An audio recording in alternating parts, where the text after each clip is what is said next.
Welcome back to Uncle Leo's Big Trip.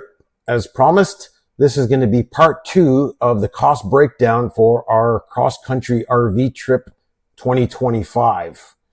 I'm not going to make you wait till the very end. I'll just tell you right up front that the whole trip cost about $6,000. In the video, I'll break it down to every little thing, including gas, lodging, Ubers, and other expenses. Okay, this does not include the food because you would have had to eat anyways. So let's go ahead and start this up. All right, I'll look into my notes here. By far, our biggest expense was the fuel. So the total was about $1,986.99. We filled up a total of 12 times. And our average cost was 25.9 liters per 100 kilometers. So not that great on fuel. We had included 6,000 kilometers in our journey. We started at 44,193. We ended at 50,161.1. So our total was 5,968.1 kilometers. So we were just about 32 kilometers under. Otherwise, we would have had to pay about 45 cents a kilometer. So 25.9 average liters per 100. That thing was a pig on gas.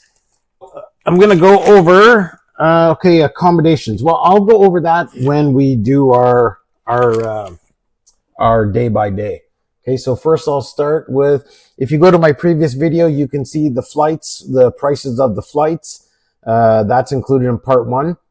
So day 1, we flew from Halifax to Montreal airport. And from the Montreal airport, we had to take an Uber. And the total for the Uber cost was $253. So we did take an Uber from the airport to the Canada Dream place, rental place. And that was in Montreal right there. We could not take the vehicle out till 1:30. We arrived at 10. So we had a couple hours to kill. So I was kind of sweet talking them a little bit and, seeing if they wanted coffee or stuff like that. And if there was no place really within walking distance. And I bugged them enough that they just said, get these guys the RV and get them out of here early, which was good because we had a long drive ahead of us. So as you can see, we had about 956. This isn't exact. My book is more exact of how long we drove that day. Drive all the way, and we stopped in North Bay to visit my cousin because her daughter was having a fundraiser. And we did fill up in North Bay area at a native gas station, which cost us $161. That was our first fill up. We went all the way to Sault Ste. Marie and we stayed at my dad's house for free that night. So it was a long drive. We arrived late, but we did stay for free that night. So once we woke up the next day, my dad packed a whole bunch of food for different lunches and then we were off. We had no troubles at the border whatsoever. And that's all on the video for my day 2 video. The only issue that we had really on day 2 was I got an eSIM to have internet, and you're supposed to set it up beforehand or something like that. The Wi-Fi where we stopped, it wasn't strong enough, so I couldn't really get a good connection. So good thing my father had brought some paper maps, because we did really use the paper maps cutting through here, all these little shortcuts through the Upper Peninsula in Michigan. But we did stop at a casino somewhere along there. I'm not sure exactly where. And we did get the internet eSIM connected, so that was good, but it sucked not having internet when you're so used to it all the time. And so that kind of slowed us down a little bit. Stop in Newberry. Not sure where that one is. I'd have to zoom in for our second fill up, $111. And we ended up that night in Shawano, Wisconsin. which was down there somewhere. And that night we did stay at a Walmart, so that was free accommodations that night. We filled up that morning at the gas station in Shawano, and at that point the NFL draft was going on, so there was a whole whack of people in Green Bay. So the gas prices did go up a bit, but we managed to get gas at $2.61 a gallon, and that was the cheapest that we saw at the whole country. So let me just make myself bigger here and drag myself over.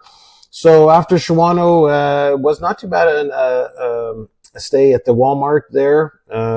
Everything was within walking distance. We had a good sleep. We had some good food. We had Wi-Fi, so everything was good. Next day, we headed to Minneapolis. That's probably not the exact route, but we did get to Minneapolis, and I know my son was stressing over, oh, we got to book a hotel, all this stuff. I was trying to get a hotel as close to Target Field as possible because my father really can't walk that far. So as soon as we got into town, basically I turned around the corner. There was a Holiday Inn right there, pulled right in, got a spot. There was parking around the corner. Everything worked out good. We took an Uber to and from the game, and it worked out perfect. So the price for the Holiday Inn that night was $170.24 US, which worked out to about 237 Canadian. We had an awesome time at the ballpark, had some hot dogs, had some chicken burgers. Food at the ballpark was really expensive. For the other expenses, I don't have the price for the parking, but I think it was around 10 or 15. So that probably should be added at the end. From there, we woke up the next day. The Badlands. That was not too bad. We stopped along there somewhere for lunch. Stopped at the Badlands, which was really awesome. We stayed in a KOA campground that night, and that was $67.66. We did get, I think about $5 off or something like that, because with the Canada Dream rental, if you stay at the KOAs, you do get a little bit of a discount. So we did get a little bit money back from there. Next day, we went from the Badlands to Cody, Wyoming. But we did stop at Mount Rushmore, and we did stop at Wall, the city of Wall, which was pretty cool because they had a really cool store there. I did do that on my video for that day. I didn't know how to speed up videos at that time, so I kind of wanted to show all of the ins and outs because this store had everything, but the video did run a little bit long because I didn't know how to speed it up at that time. Videos after that, they did speed up because I learned how to do it, right? So we did stop at the Wall. We did stop at Mount Rushmore. We did have a long day. We were going to stop sooner, but we ended up saying, oh, let's go a little bit farther. Let's go a little bit farther. Cash wanted to see, I think it was right around here somewhere. It was the Devil's Tower, but he missed the turn, so we didn't end up going there. So that sucked because that looked like a really, really cool spot. Okay, from Cody, Wyoming, we wanted to head up north. So Montana is huge. I didn't realize how huge it was. We went from Cody all the way to Cardston. We were at the top here near Glacier Park. We were going to stop at a KOA campground. It wasn't open at that time. So if you're doing a trip like this, I recommend traveling after May 15th because a lot of the places that we ran into were closed. So usually after May 15th, then they're open. So try to do that. We stopped there. There was a hotel there, it was closed. There was a campground that was closed. We wandered around a little bit farther and we thought, let's make a run for the border. So we did. We crossed the border, no problem. We got to Cardston, Alberta, which was nice to be back in Canada. We stopped for a Pizza Hut pizza and stayed at a hotel that night at the South Country Inn in Cardston. That was $174. and it was nice to sleep in a bed, and we actually got to watch the election that night, which was good. Okay, so next day from Cardston, we it says here that we ended up in Banff, but we actually did a detour all the way up to Drumheller because we wanted to see the dinosaurs there and the hoodoos, and yeah, we also stopped in Vulcan, and that was the home of the Star Trek thing there. There's a few Star Trek things, but that was a lot farther out of the way than I thought that it was. But that was okay. We ended up at the Banff National Park at the Tunnel Hill Campground for that night. Once again, there was not very many campgrounds open, so we didn't have much of an option. That was pretty much the only one. But we did check out Banff. We ate at the mall there, so that was pretty good. And yeah. Next morning, we headed from Banff all the way to my cousin's house in Salmon Arm, and that was about 386. We did stop a few places. Stopped in Revelstoke because we wanted to see the train museum, but once again, that was closed down on Mondays, Tuesdays, and Wednesdays. And of course, we were passing through on a Wednesday, so we didn't even get a chance to see the train museum. We did stop in around Sycamus, was where the last railway spike got put in the railway. So that was kind of neat, and we got some pics, and that's in probably my day 8 or 9 video. Salmon Arm, that was great. We got some good tips from my cousin and her husband to take this route up through here to go through the Fraser Canyon. So we went up to Cache Creek and went that route there. Much more scenic drive, unbelievable scenery in BC. And we were going to originally stay in Hope. They had us so paranoid that the traffic was going to be so bad that we did stop in Hope. We looked around there, beautiful town, but we ended up staying in Langley, BC, because we were so paranoid about getting that RV on time the next day. So we ended up staying in Langley. Went out for a nice supper that night, a little pub downtown. They had a magician there doing tricks. Pretty cool. Langley the next morning was nice and close. I did fill up at a Petrocan, which was the highest fill up ever, $230. I think that was the most we paid, was $1.84 a liter in BC. So I was disappointed at that because I just had to fill up and then hand the RV in. One tip that I will say is, we did take a Uber driver from the Canada Dream place to the Via Rail train station.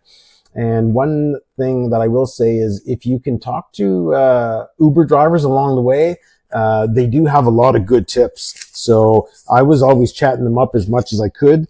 And one of the guys there told us about this golf cart rental place that they have in downtown BC. So as soon as we dropped off at the Via Rail train station, dropped our bags off, we left my dad there, and we went into town to try to find this golf cart rental. And once we found it, which took us a little while because the guy dropped us off at the wrong spot.